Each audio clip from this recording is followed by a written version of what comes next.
Step 1, get a domain name. This is the first thing you need to do if you want to start an online store. And later in this video, I'm going to share all my tips with you on how to get a good domain name for your store. Step 2, pick your shopping cart platform. Choosing the correct platform to build your store on makes everything easier. Then I'll share tips on how to set up your store, including the biggest mistake most beginners make, and I'll teach you how to avoid this. After that, we'll talk about all the legal things and how to properly set up your business. And finally, step 5, I'll share all the secrets on how to get customers to come to your website, to come to your store after you've actually built it. My name is Travis, and 6 years ago, I quit my corporate job and I started an online business, and it was the best thing I ever did. I made a ton of mistakes along the way, and I'm making this video so you can avoid some of the mistakes I made. The first small thing you need to do is get a domain name, get your URL. This is gonna represent you, it's gonna represent your company, and here are a few tips. 1, it needs to be short. If it's really long, Google doesn't like it, your customers aren't gonna type it in, it causes a lot of issues. 2, it needs to be easy to spell. If you try to come up with some crazy name that no one knows how to spell, no one's gonna go to your website.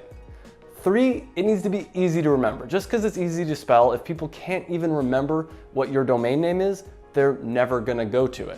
There are a lot of websites you can go to buy a domain name from. GoDaddy and Namecheap are 2 of my favorite ones out there. Now, as a bonus tip, when thinking about coming up with a name for your company and your domain name, try to make sure it includes a keyword that you want to rank for on Google. So when someone types in something that represents your company into Google, that's a keyword, and you want to make sure your domain name contains it. For instance, my first company I started was a dance clothing company, and we wanted to rank for the term dancewear. So our URL was bdancewear.com. Once you've purchased your domain name, it's time to go on to step 2, and that's pick a shopping cart platform. This is a really important decision, and there are a lot of shopping cart platforms out there, a lot of different options, but there's only 2 that I would recommend: Shopify and WooCommerce. I use both these for different scenarios. I'd say 75% of the people, if not more, watching this video should go with Shopify. The other 25% or so should go with WooCommerce. Shopify starts at around $30 a month, and Shopify is easy to use and it just works. You don't need to have any technical knowledge, and it has a great community around it. And one of the best features of Shopify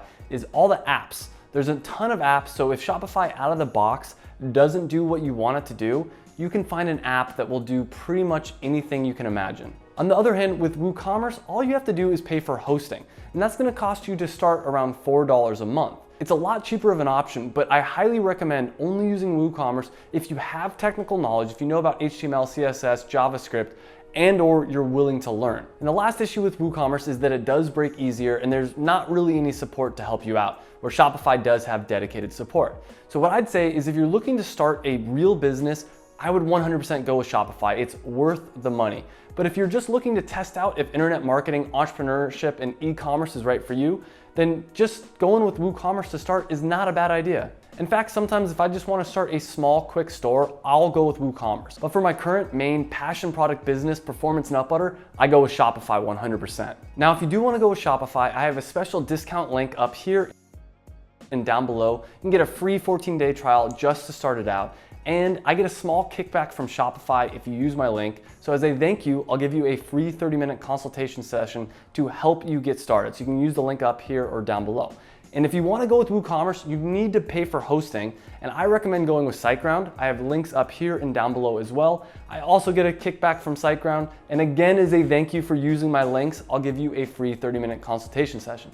So I don't care which one you go with, choose which one's right for you. For step 3, after you've purchased your shopping cart platform, you need to actually set up your store. And I'm gonna share with you some big mistakes that beginners make. The first thing is get a fundamental knowledge of SEO, search engine optimization.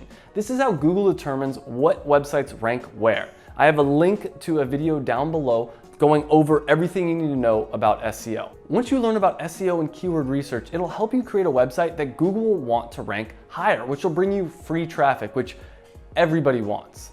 The next big mistake that people make is they build a website that's confusing to use. There's a great book called Don't Make Me Think, and the whole premise of the book is you want to make it as easy as possible for a customer to purchase from you.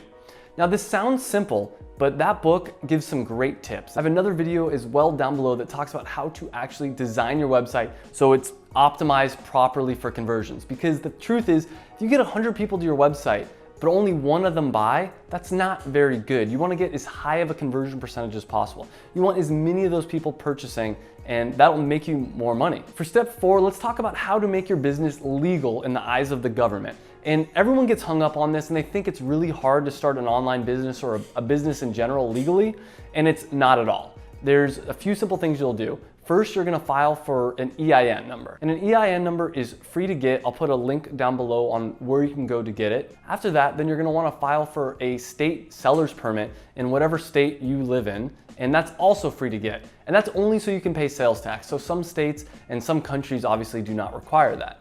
And the last major step is create a business entity. And the two main ones that I'd recommend are either a DBA or an LLC. An LLC provides more protection, but it's a lot more expensive. And a DBA doesn't provide as much protection, but it allows you to get a business bank account, business credit card, all those kind of fun things. You also probably don't need a trademark or a patent for your logo or your idea, unless you think that there's potential that someone might infringe on it and that you'd be willing to spend hundreds of thousands of dollars on lawyers to go after them.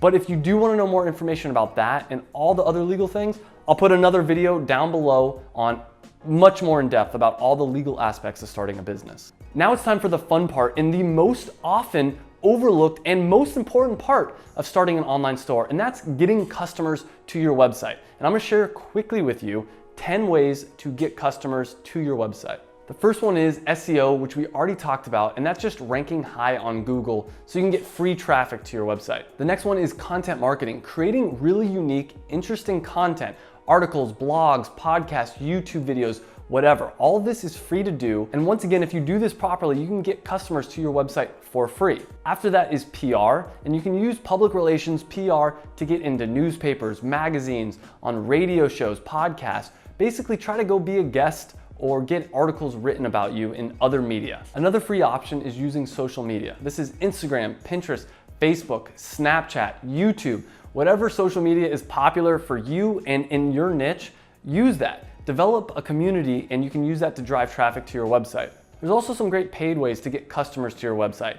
Adwords, which is basically search text ads. So anytime someone searches a keyword in Google that you think would be a good customer for you, you can show them an AdWords ad and they'll click on your ad and come to your website. There's also product listing ads, which specifically show a product, a price tag, and so people can see your product before they click on the ad, and so then when they click on it, they're more likely to be in the purchasing mindset because they already saw what your product looks like and they already saw a price tag. There's also paid social media with Facebook ads, YouTube ads, Instagram ads. All these can work really well for the correct kind of product. Number 8 is use influencers. Not only can you get amazing photos of your product, but these influencers will also post on their own social media, and that'll get you even more followers and even more fans for your product. Number 9 is display ads, and you can use Google's ad network to get your banners all across the web. And this isn't my favorite way of getting traffic to your website, but it can work for some people. Some websites will even let you pay a little bit to put a banner on their website. And if it's a really niche down website, that might be a good option for you. And finally, number 10, and this is another one of my favorites and probably the best way you can spend your money online, is retargeting ads. These are the ads that when someone comes to your website, anywhere they go online, your ads will follow them. These ads work great because they already know about your website, but maybe they didn't purchase yet. And so by seeing your ads again and again, they'll come back to your website and eventually make the purchase. Now, which one of these advertising strategies will work on your business depends on a lot of factors. It depends on the kind of products you're selling. It depends on your business model. If you're just doing a boring old dropshipping business model, which I do not recommend, a lot of these won't work. You'll probably have to do paid advertisement. But if you're creating a unique new product, a passion product, like I did with Performance Nut Butter, or I taught my girlfriend to do with Vino cards, then a lot more of these methods will work. And I highly recommend thinking about social media because that is a great free way to get started. Take the next small step on your journey today. If you don't already have a domain name, go buy a domain name. If you don't already have a shopping cart platform, click on my links up here or down below to get a shopping cart platform. And remember, by using my links, you get that free one-on-one consulting session. If you already have a shopping cart platform, then start building your website and just keep going down the line. Make sure to hit that like button, leave comments down below, and click subscribe if you want to learn how to create and sell your own passion product online. And remember, most importantly, to enjoy the journey.